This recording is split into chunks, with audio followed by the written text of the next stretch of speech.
نحمده ونصلي على رسوله الكريم اما بعد فاعوذ بالله من الشيطان الرجيم بسم الله الرحمن الرحيم رب اشرح لي صدري ويسر لي امري واحلل عقدة من لساني يفقهوا قولي.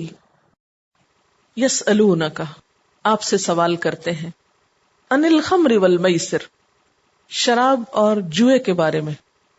قل، آپ کہہ دیجئے، فیہما، ان دونوں میں یعنی شراب و جوئے میں، اثم کبیر، گناہ ہے بہت بڑا.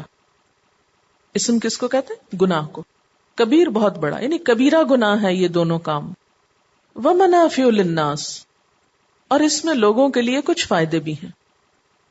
واسمہما، اور ان دونوں کا گناہ، اکبر، زیادہ بڑا ہے، من نفعہما، ان دونوں کے فائدے سے.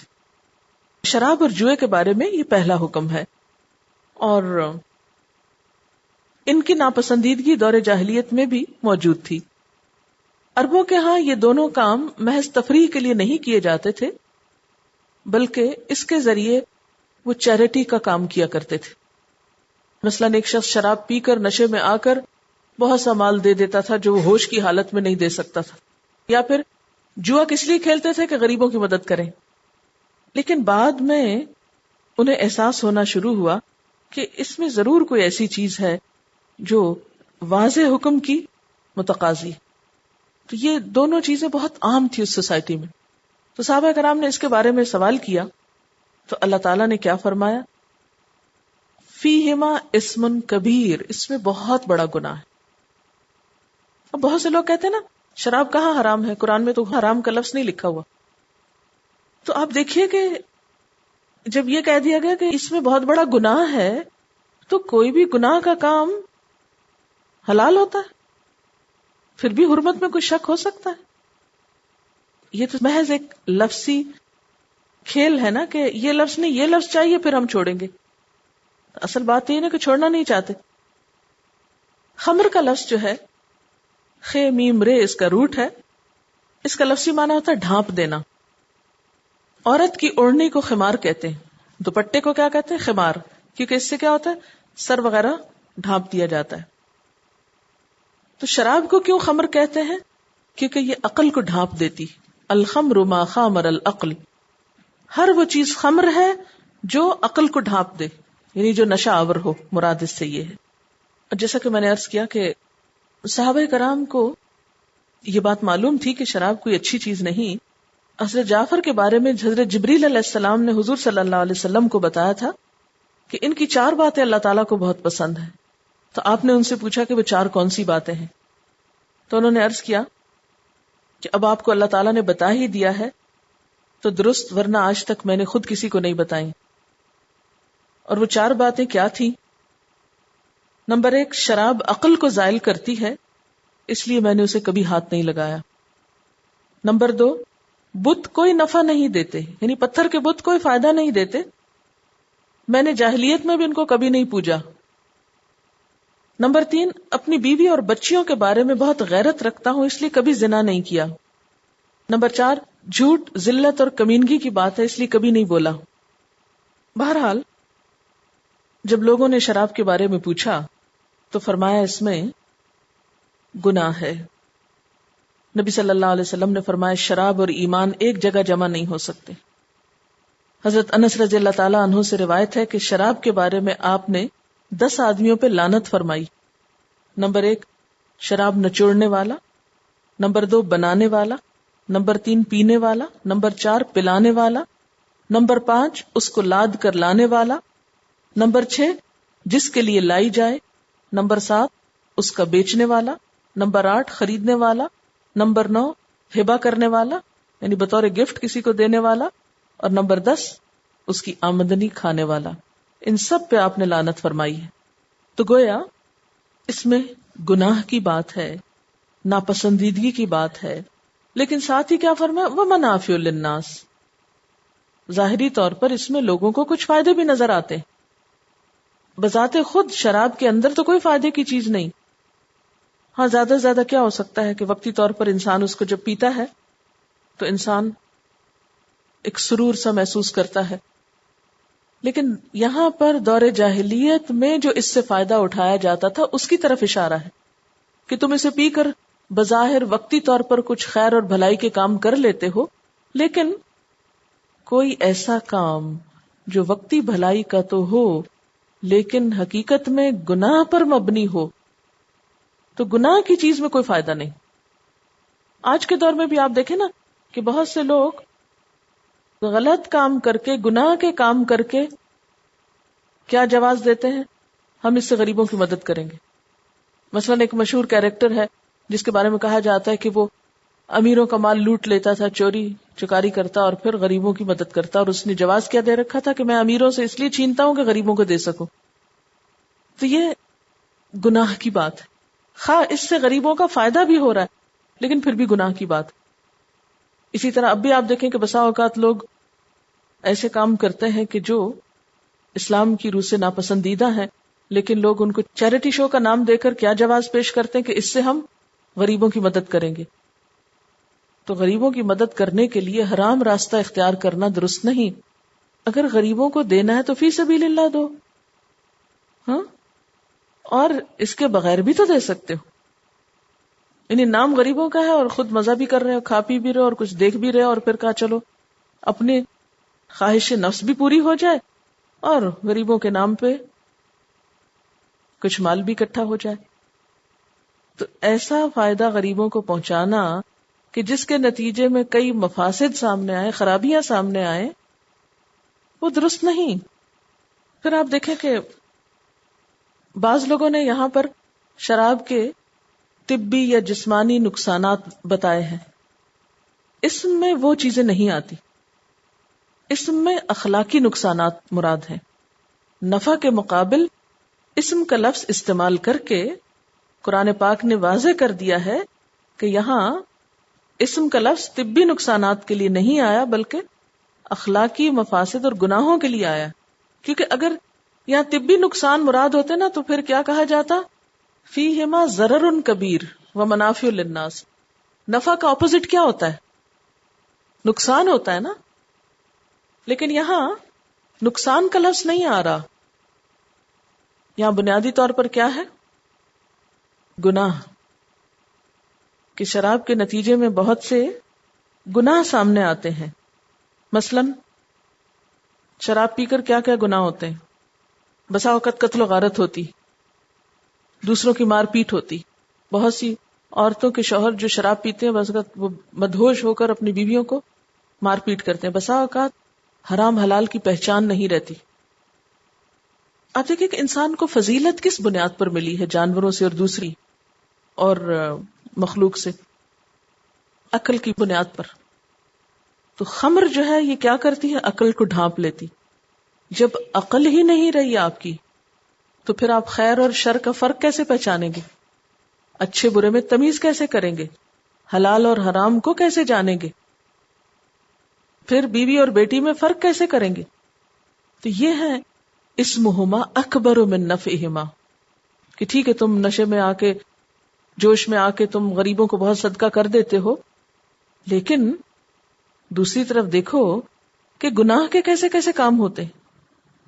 عام طور پر آپ تفاسیر پڑھیں تو اس میں ہوتا کیا ہے کہ وہ گنوانا شروع کر دیتے ہیں، اس سے معدہ خراب ہوتا ہے، اس سے آپ کی صحت خراب ہو جاتی ہے، اور صحت کے نقصانات بہت بتائے جاتے ہیں. وہ بھی آئندہ کسی موقع پہ بتائے جائیں گے. لیکن یہاں جو اسم کا لفظ ہے اس کا معنی گناہ ہے، کہ اس کا گناہ بہت بڑا ہے. یعنی شراب پینے کے بعد گناہ کے کاموں کا دروازہ کھل جاتا ہے. اسی لیے اس کو ام الخبائث، ام الفواحش کہا گیا ہے. پھر اس کے بعد دوسری چیز کیا ہے؟ والمیسر، اور جوا. میسر کا لفظ جو ہے یہ سین رے سے ہے. یسر، یسر کہتے ہیں آسانی کو، آسانی سے ہاتھ آنے والا مال جو کسی مشقت کے بغیر مل جائے. اور میسر کا روٹ یہ سین رے سے ایک اور معنی بھی نکلتا ہے اور وہ ہے تقسیم کرنا. اسی لیے یاسر کا معنی ہوتا ہے تقسیم کرنے والا. کئی لوگ اپنے بچوں کا نام رکھتے ہیں نا یاسر، تو اس کا معنی کیا؟ تقسیم کرنے والا. عرب جاہلیت میں مختلف طرح کے جوئے رائج تھے. جن میں سے ایک قسم یہ تھی کہ اونٹ ذبح کر کے اس کے حصے تقسیم کرنے میں جوا کھیلا جاتا تھا. اور یہ اونٹ کس لیے ہوتا تھا؟ غریبوں کے لیے. لیکن اسی اونٹ پر پھر جوا کھیلتے تھے، یعنی گوشت سارا کاٹ کے پھر اس کے حصے جب تقسیم ہوتے تو ان حصوں پہ جوا کھیلا جاتا تھا. بعض کو ایک یا زیادہ حصے ملتے اور بعض محروم رہتے، اور جس کو کچھ نہ ملتا محروم رہنے والا، اس پر سارے اونٹ کی قیمت ڈال دی جاتی. اور پھر گوشت خود نہیں استعمال کرتے تھے، سب غریبوں میں بانٹ دیتے تھے. تو اسی لیے اللہ تعالیٰ نے فرمایا کہ ٹھیک ہے وہ غریبوں کو گوشت ملتا ہے، لیکن اس پہ جو تم جوا کھیلتے ہو اس میں نقصان بہت بڑا ہے. اور اس کھیل کو وہ بہت باعث فخر بھی سمجھتے تھے. اور جو اس میں شریک نہ ہوتا اس کو کنجوس اور منحوس کہتے، یعنی ان کے ہاں یہ ایک بہت بڑی بات تھی. تو تقسیم کرنے کی مناسبت سے قمار کو میسر کہا گیا. اس لیے تمام صحابہ کرام اور تابعین اس بات پہ متفق ہیں کہ میسر میں قمار یعنی جوئے کی ساری صورتیں شامل ہیں اور وہ حرام ہے، یعنی اس کی حرمت میں کوئی بھی شک نہیں. نبی صلی اللہ علیہ وسلم نے فرمایا جو شخص چوسر کھیلتا ہے، یعنی بعض کھیل ایسے تھے کہ جس میں پیسوں کی یا مال کی بازیاں لگتی تھی، فرمایا جو شخص چوسر کھیلتا ہے وہ گویا خنزیر کے گوشت اور خون میں اپنے ہاتھ رنگتا ہے. یہ صحیح مسلم کی روایت ہے. حضرت علی رضی اللہ تعالی عنہ نے فرمایا شطرنج میسر جوئے میں داخل ہے، یعنی وہ کھیل جس میں پیسوں کی بیٹ لگائی جائے وہ بھی جوئے میں داخل ہو جاتا ہے. اب یہاں پر یہ کہا گیا نا کہ اس کا گناہ اس کے فائدے سے بہت بڑا ہے، اس کا نقصان اس کے فائدے سے زیادہ ہے. تو جوئے میں کیا کیا نقصان ہوتے ہیں یا گناہ کے کون سے دروازے کھلتے ہیں؟ اس میں آپ دیکھیں کہ جیتنے والے کا نفع ہی نفع ہوتا ہے اور ہارنے والے کا نقصان ہی نقصان ہوتا ہے. تو نتیجہ کیا ہوتا ہے کہ جیتنے والے اور ہارنے والے کے درمیان حسد، رقابت، عداوت، دشمنی پیدا ہو جاتی. پھر آپ دیکھیں کہ اس سے دولت بڑھتی نہیں بلکہ بہت سارے لوگوں سے نکل کر ایک شخص کے ہاتھ میں آ جاتی. تو اس کا نقصان کیا ہوتا ہے؟ پھر اس کے نتیجے میں کتنے گناہ ہوتے ہیں. اب دیکھیں نا، کوئی پروڈکٹیوٹی تو نہیں ہے اس میں، مال بڑھ تو نہیں رہا. اگر آپ کو بزنس کریں تو اس میں مال بڑھتا ہے، چیزیں پیدا ہوتی ہیں، لوگوں تک جاتی ہیں. لیکن جب جوا کھیلا جاتا ہے تو بہت سے لوگوں کا پیسہ ایک شخص کے پاس آ جاتا ہے، بہت سے فقیر ہو جاتے ہیں اور ایک امیر ہو جاتا ہے. ایسے میں پھر ایک حسد اور رقابت کے جذبات پیدا ہوتے ہیں. پھر اسی طرح جو جوا کھیلنے والا ہے وہ بیکاری کا عادی ہو جاتا ہے، وہ کوئی اور کام نہیں کرتا، اس کے مال کمانے کا ذریعہ یہی ہو جاتا ہے. اب آپ دیکھیں کہ جو قوم بیکار ہوتی ہے اس سے کئی کئی قسم کے گناہ ہو جاتے ہیں. پھر بسا اوقات اس کھیل میں لڑائی جھگڑا ہوتا ہے، دنگا فساد ہوتا ہے. پھر اس میں اور گناہ کیا ہے کہ انسان جب اس کھیل میں مست ہوتا ہے تو اللہ کے ذکر اور نماز سے غافل ہو جاتا ہے. یہ قرآن پاک میں بھی آتا ہے کہ یہ تم کو اللہ کے ذکر سے روکتا ہے. پھر یہ باطل طریقے سے مال کھانے کا بھی ایک ذریعہ ہے. قرآن پاک میں آتا ہے نا کہ لا تأکلوا اموالکم بینکم بالباطل، کہ بغیر کسی معقول معاوضے کے دوسرے کا مال لے لیا جاتا ہے، یعنی اس کو دیا کچھ نہیں جاتا، اس سے مال لے لیا جاتا ہے. خرید و فروخت تو جائز ہے، لیکن بغیر کسی ایسی محنت کے، کسی کاروبار اور تجارت کے، محض کھیل میں کسی کا مال بٹور لینا یہ کوئی نیکی کا کام نہیں. پھر بسا اوقات اس میں بہت سے ہنستے بستے کھاتے پیتے گھرانے کس کا شکار ہو جاتے ہیں؟ ایک دم نقصان کا شکار ہوتے ہیں. بسا اوقات لکھپتی لوگ جو ہیں وہ ایک دن میں جوئے میں سب کچھ ہار کے اپنا گھر، مکان، کاروبار سب کچھ ختم کر بیٹھتے ہیں. اب وہ بیوی بچے حق سے محروم ہو گئے، خود انسان ہر چیز سے محروم ہو گیا. تو یہ گناہ کا کام ہے، کیونکہ اس کھیل میں صرف ایک شخص متاثر نہیں ہوا بلکہ پورا خاندان اور فیملی متاثر. پھر اسی طرح قوت عمل سست ہو جاتی ہے، اس بات کی فکر نہیں ہوتی کہ میں کیا بناؤں، کس طرح عوام کو فائدہ پہنچاؤں، بلکہ فکر کس بات کی ہوتی ہے کہ کس طرح دوسرے کی کمائی پہ اپنا قبضہ کر لوں، کس طرح کھیل کھیلوں کہ بازی جیت جاؤں اور مفت میں سارا مال حاصل کر لوں. یہ لکھتی ہے کہ پچھلے دنوں میں نے اخبار میں خبر پڑھی کہ ایک شخص بے روزگار تھا. اس نے آخر اپنی زندگی کے تمام جمع پونجی سے لاٹری کا ٹکٹ خریدا. جب اس کا انعام نہ نکلا تو اس نے شدید مایوسی کا شکار ہو کر خودکشی کر لی. اب آپ دیکھیں کہ وہ بے روزگار شخص جو کچھ ہے اس سے وہ کیا خرید رہا ہے؟ لاٹری کا ٹکٹ. اس کا نتیجہ کچھ نہیں نکلا تو اگلا گناہ کیا ہوا کہ خود کو ختم کر کے ہمیشہ کے لیے اللہ کی رحمت سے محروم کر لیا. وَيَسْأَلُونَكَ مَاذَا يُنْفِقُونَ، اور وہ سوال کرتے ہیں کہ کیا کچھ خرچ کریں. کتنا شوق ہے نا خرچ کرنے کا، اور یہ شوق نیکی کے راستے میں ان کے خرچ کرنے کا تھا کہ نیکی کا کوئی اچھے سے اچھا طریقہ معلوم ہو، خرچ کرنے کی کوئی اچھی سی جگہ پتہ چلے، اچھا طریقہ پتہ چلے، اچھی جگہ پتہ چلے تاکہ زیادہ ثواب حاصل کر سکیں. ہمارا حال یہ ہے کہ اگر ہم نیکی کے کام میں بھی خرچ کرنے لگتے ہیں تو کیا کرتے ہیں؟ نیکی کے کام میں بھی خرچ کرتے ہیں تو کیا کرتے ہیں؟ یہ نہیں جاننے کی کوشش کرتے کہ کہاں زیادہ بہتر ثواب ہوگا، کون سا صدقہ سب سے افضل ہے. یہ نہیں سوچتے، بس جو دل میں آیا دے دیا، جہاں کوئی ضرورت مند مل گیا دے دیا. اور پھر یہ سوال بھی تھا کہ کتنا خرچ کریں. قل العفو، کہہ دیجئے جو ضرورت سے زائد ہو. عفو عین فے واو اس کا روٹ ہے. اس کا معنی ہوتا ہے کسی چیز کو لینے کا قصد کرنا، ارادہ کرنا. ہر وہ چیز جس کا قصد کرنا اور لینا آسان ہو. عفو کا ایک معنی گناہوں سے درگزر کرنا بھی ہوتا ہے. تو یہاں اس سے مراد کیا ہے؟ ہر وہ چیز جو ضروریات سے زائد ہو اور اس کے خرچ کرنے سے تکلیف نہ ہو، کسی مشقت میں نہ پڑے انسان.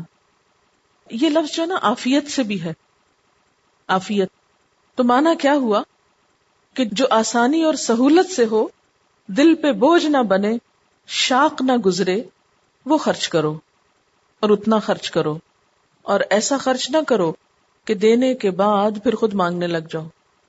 مثلا ایک حدیث میں آتا ہے کہ نبی صلی اللہ علیہ وسلم کے پاس ایک شخص آیا جو انڈے برابر سونا لے کر صدقہ کرنے کو آیا. اس نے کہا آپ یہ فی سبیل اللہ لے لیجئے. آپ نے اپنا منہ پھیر لیا، انکار کر دیا. بار بار اس نے اصرار کیا اور آپ نے بار بار انکار کیا. آپ نے قبول نہیں کیا وہ صدقہ. اور پھر کیا بتایا؟ اس لیے قبول نہیں کیا کہ ایسا نہ ہو کہ یہ شخص یہ دینے کے بعد پھر خود جا کے بھیک مانگنے لگے. تو زائد ضرورت خرچ کرنے سے مراد پھر کیا ہے کہ انسان اپنی ضروریات سے جو بچ جائے اس میں دے دے، لیکن ایسا نہ ہو کہ پھر اس کے اپنے اوپر مشقت پڑ جائے اور خود مانگنا شروع کر دے.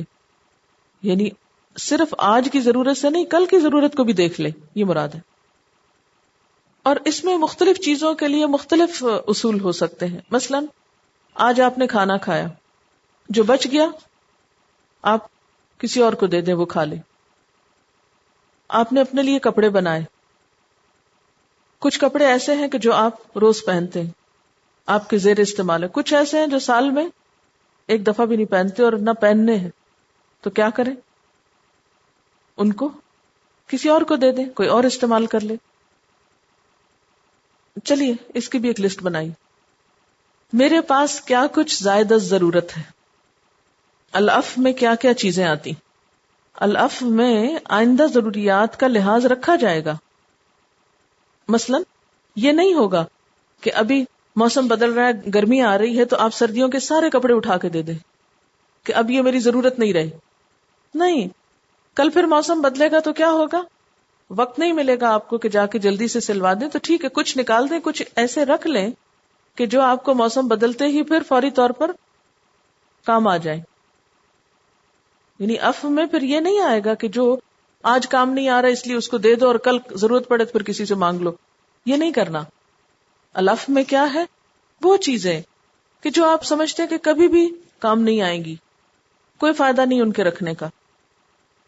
مثلا چھوٹے ہو گئے کپڑے، یا آؤٹ آف فیشن ہو گئے، یا اور کیا ہوتا ہے، دل سے اتر گئے. تو ایسی چیزوں کو جوڑ جوڑ کے رکھنا، کیا پتا کبھی ضرورت پڑ جائے. اچھا بہت سے لوگ سٹور صاف کرتے ہیں، بہت سی چیزیں باہر نکالتے ہیں، پھر جب دوبارہ رکھنے لگتے ہیں تو ہر چیز کا دوبارہ کیا پتا کبھی ضرورت پڑ جائے، ٹوٹی پھوٹی بوتلیں، ڈھکنے، ہر ایک چیز. تو ایسی چیزوں کو کیا کرنا چاہیے؟ دیکھ کر نکال دینا چاہیے. میں نے کچھ عرصے سے اپنی ایک عادت بنائی ہے چھوٹی سی، کہ ہر روز تھوڑی دیر کے لیے اپنے کسی ڈرار کے سامنے یا الماری کے سامنے یا کسی بھی چیز کے سامنے ضرور کھڑے ہو کر یہ جائزہ لیتی ہوں کہ اس میں سے کون سی چیز میں کسی کو دے سکتی ہوں، اور ان کو تھوڑا تھوڑا تھوڑا تھوڑا نکالتی رہتی ہوں. تو اگر آپ بھی اپنا بیگ چیک کر لیا کریں، اپنے کپڑے چیک کر لیا کریں، کچھ بھی چیک کر لیا کریں، اور ساتھ ساتھ رخصتی ان کی کرتے رہا کریں. اس کے بعد کیا ہے؟ کذالک یبین اللہ لکم الآیات لعلکم تتفکرون.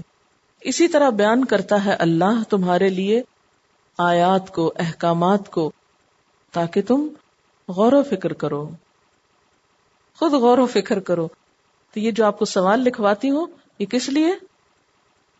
اللہ نے تو واضح کر دیا حکم، اب ہمارا کام کیا ہے؟ کہ غور و فکر کرنا. کس بات پر؟ کہ اس پر عمل کیسے کرنا ہے، اس کا دنیا اور آخرت میں فائدہ کیا ہے. فی الدنیا والآخرہ، دنیا میں بھی اور آخرت میں بھی کسی مال کو خرچ کرنے یا رکھنے کا فائدہ کیا ہے.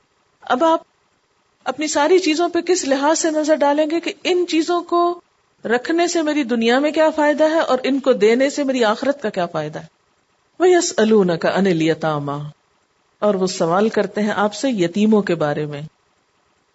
یتامہ یتیم کی جمع ہے، یتیم جس کا باپ نہ ہو اور نابالغ ہو وہ.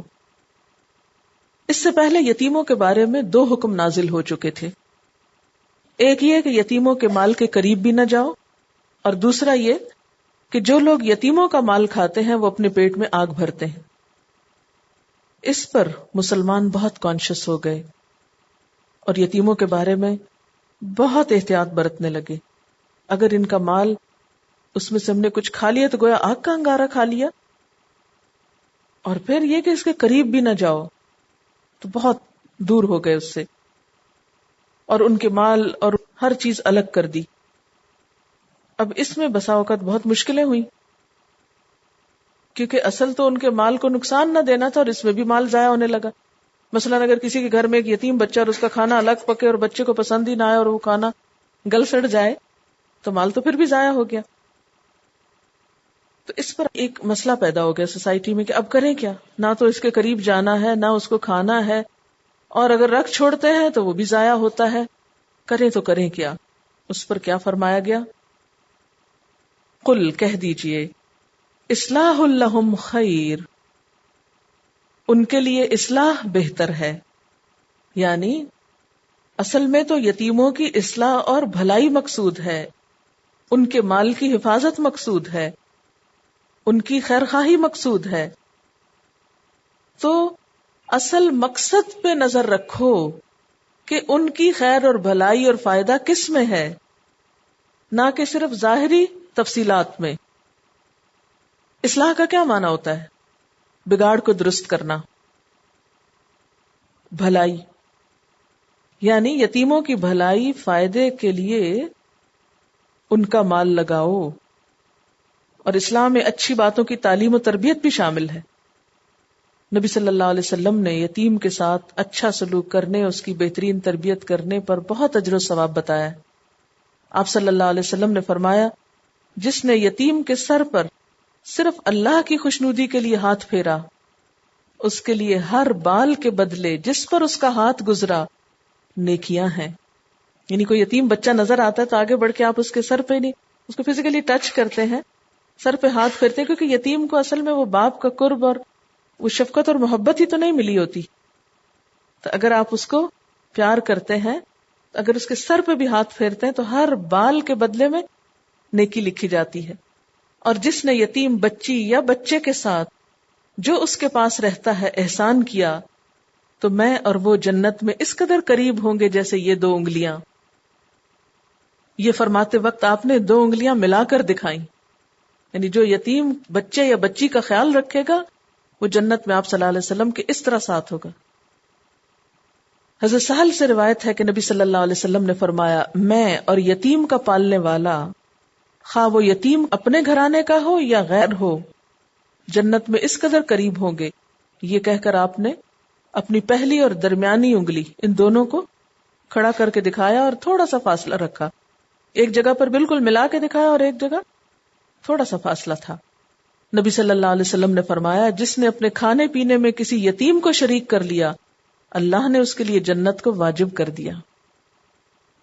آپ صلی اللہ علیہ وسلم نے یہ بھی فرمایا، وہ گھر سب سے بہتر ہے جس میں یتیم کے ساتھ اچھا برتاؤ کیا جائے، اور وہ گھر سب سے بدترین ہے جس میں اس کے ساتھ بدسلوکی کی جائے، اس کا خیال نہ رکھا جائے. تو یہ ان کی اصلاح کے لیے یا ان کی بھلائی اور خیرخواہی کے لیے شوق دلانے والی احادیث ہیں.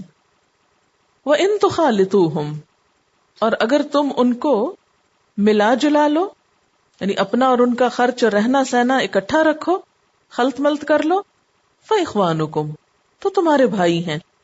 یعنی حکم کی صرف ظاہریت پہ نہ جاؤ، اصل روح کو دیکھو. اللہ تعالیٰ نے صرف یہ نہیں کہا کہ ان کا کھانا الگ پکاؤ خواہ وہ ضائع ہی ہو جائے، بلکہ کیا کرو، اکٹھا پکا سکتے ہو مگر ان کی خیر اور بھلائی پر نظر رکھو، ان کی تعلیم و تربیت پر، ان کی بہتری پر. یعنی اگر تم ان کا مال اپنے مال میں ملانا مناسب سمجھتے ہو تو بھی کوئی حرج نہیں، وہ تمہارے بھائی ہیں. جو حال زیادہ مناسب ہو، مال ملانا یا الگ کرنا، وہ حال اختیار کر لو تاکہ یتیم کی بھلائی ہو سکے. واللہ یعلم المفسد من المصلح، اور اللہ جانتا ہے مفسد کو مصلح سے، یعنی اللہ کو پتا ہے کہ کون فسادی ہے کون اصلاح کرنے والا ہے. یعنی تم اپنی نیت درست رکھو، اللہ کو اندر کا حال پتا ہے. وَلَوْ شَاءَ اللَّهُ لَأَعْنَتَكُمْ، اور اگر اللہ چاہتا تم کو مشقت میں ڈال دیتا. آنتکم کا روٹ ہے عین نون تے، آنتا کسی کو ایسی مشکل میں ڈالنا جس سے وہ نکل نہ سکے. یعنی اللہ تعالیٰ چاہتا تو تمہیں حکمن یہ کہتا کہ ان کا مال الگ کر دو، ان کا کھانا الگ کر دو، لیکن اللہ نے ایسا نہیں کیا، تمہیں ایسی مشقت میں نہیں ڈالا کہ جس سے تم نکل نہ سکو. ان اللہ عزیز حکیم، بے شک اللہ زبردست ہے، حکمت والا ہے، اس کے تمام احکامات حکمت پر مبنی ہیں. وآخر دعوانا ان الحمد للہ رب العالمین. سبحانک اللہم وبحمدک، نشہد ان لا الہ الا انت، نستغفرک ونتوب الیک.